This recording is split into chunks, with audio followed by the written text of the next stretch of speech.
کې لکه 1 لک روپۍ سره کړي.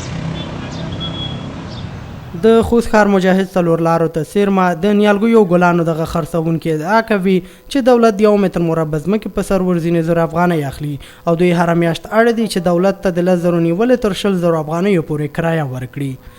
د نیالګیو پلورونکی شریف الله زرغون تلویزیون ته وایي د دغو نیالګیو پلورل یوازې ته ګټه نه رسوي بلکې د هېواد زرغونتیا لپاره هم اړین دي، خو د محدود ځای او لنډمهاله اجارې له امله دې ته اړ شوی چې نیالګي په ټیټه بیه وپلوري او ډېر تاوان څخه ځان وژغوري.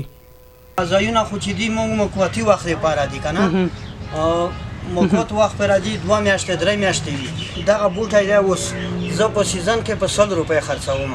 د اوس وخت کې زه خپل ځای نه لرم، بیخي په کور کې مې ځای نشته که نه چې زه داسې ځمکه ماته یې راکړي د زراعت، نو دغه بوټی به زه په اوس وخت کې زه په 100 روپۍ باندې خرڅوم، په 100 روپۍ باندې خرڅوم، ولې ځکه چې زه ځای نه لرم. نو زه چې خپله کورې ولرم، خپله نسرۍ پرم ولرم، هم به زراعت ته ګټه درېمي. ته په یقین سره ومنه چې یو ننګرهار ته تللی وم، چې کله مې ننګرهار چمنونه زراعتونه ولیدل، چې کله مې د ننګرهار په منطقه کې زه راخورېدم چې ما ځان داسې کوم چې ما چې زه مړ یم، جنت ته راغلی یم.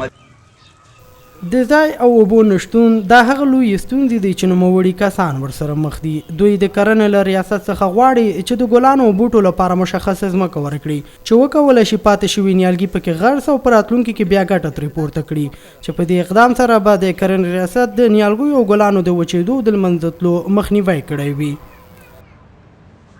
ته د دې هغه سره مخ یو که نه چې اوس موږ ته حکومت ځای راکړي.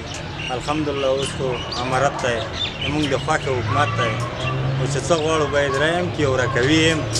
او ستونزه دغه ده د موږ د وزارت نه چې موږ ته بیخي پاملرنه نه کړې ده چې موږ ته یو ځای مشخص کړي او موږ پاکې نیالګي خاص که کوم بوټی موږ ته راپاتې کېږي هغه بوټی په څنګ کې لکه اوس ننګرهار کې اوس 4 جربه مځکه یې د نیال فروشانو ته ورکړې ده چې کوم بوټی پاتې کېږي هغه بوټی بیا هلته کېنوي، بیا د کال دپاره دوی ته کوم توان نه کوي که نه. مونږ ته بیا د کال دپاره دغه بوټي چې اوس مونږ ته راپاتې شي که نه دغه بیا مونږ په 10 روپۍ په 20 روپۍ باندې خرڅوو. د همدې سیمې نیالګي پلورونکي وایي روانې دغه 2 میاشتې د دوی د کار سیزن دی او پاتې شوي دغه ګلان او نیالګي د دوی ګټه ده. که دولت ورسره قرارداد ونه غځوي او را روانه کرایه ورته معاف نه کړي نو د دولت له لورې به ورته غټ تاوان ورسیږي او په راتلونکي کې به دې کاروبار ته زړه ښه نه کړي. 1000 روپۍ مونږ په د میاشتې په متر باندې ورکړي دي. مقصد یې ما 11 متره ځای و، د 3 میاشتې ما 3000 روپۍ ورکړي دي. الحمدلله کار بار ښه دی، باد نه دی که نه، خو مونږ غټه ستونزه دغه ده چې مونږ په د اوس وخت کې مونږ ته د هر یو نسرۍ ته پرم ته چې د ملونه ورپاتې دي دغه ملونه د مونږ د ګټې ملونه دي، 20,000 40,000 د مونږ ګټه کوي. خو په اوس وخت کې په مونږ باندې ټیم پوره کېږي چې مونږ ټیم نشته، نه دغه ځای زیات ټیم راکړی نه دی. خو دغه مونږ د حکومت نه غټه غوښتنه دا ده چې مونږ ته د ځای راکړی شي. د زراعت نه ډېره دا غوښتنه ده، ډېره به مهرباني وي.